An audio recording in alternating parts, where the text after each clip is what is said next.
se pencher sur nos petits coups de cœur ou coups de gueule sur ce classement, sur le côté. Mais ça restera. Ouais, ça sera relatif. Ça reste presque anecdotique. Exactement.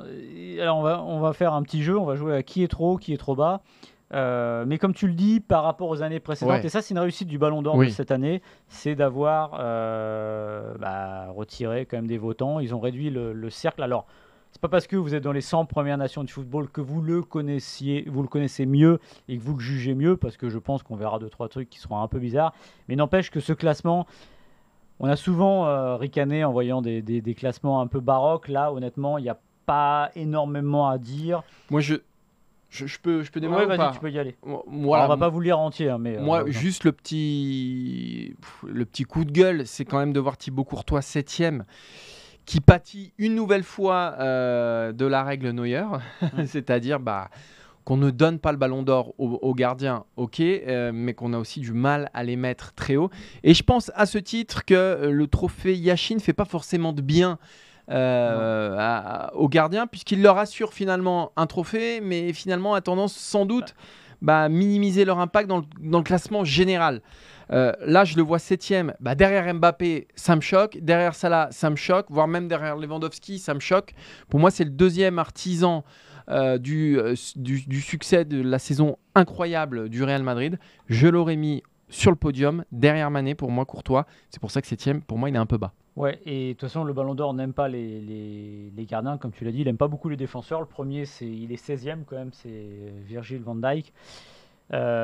Oui, et comme tu dis, c'est vrai que c'est un problème. C'est devenu un problème Ça fait un peu comme le trophée du meilleur buteur l'année dernière qui a été donné pour la première fois à Robert Lewandowski. On sentait quand même le lot de consolation. C'est la consolante, oui.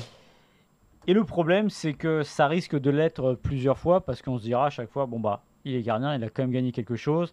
Il y a d'autres gardiens qui méritaient le Ballon d'Or, à part Yachine, mais qui ne l'ont pas eu, comme Manuel Neuer en 2014. Ouais, je pense que Thibaut Courtois, dans une élection entre guillemets à l'ancienne, vu sa finale, je pense qu'il aurait gagné facilement 2-3 rangs aussi. Voilà, je pense qu'il méritait d'être pas très loin du podium, on va dire. Moi, c'est plus bas.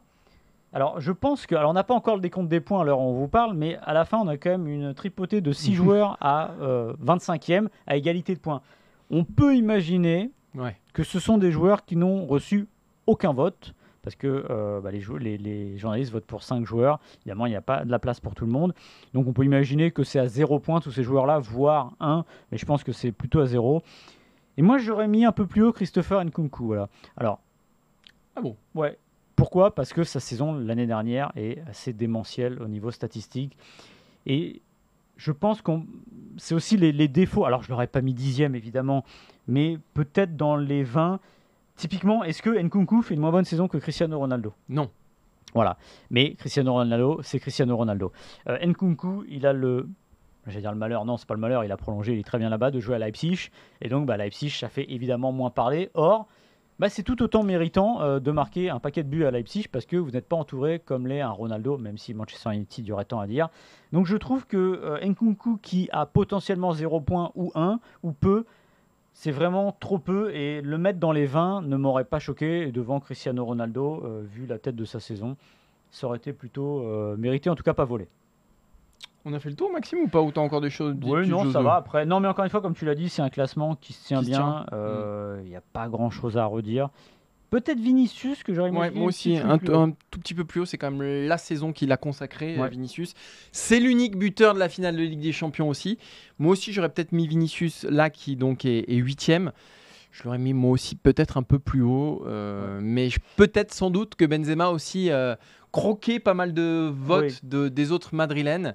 Et voilà, je pense que les votants se sont concentrés sur le français plutôt que sur le brésilien, sur le belge ou même sur Luka Modric. Ouais.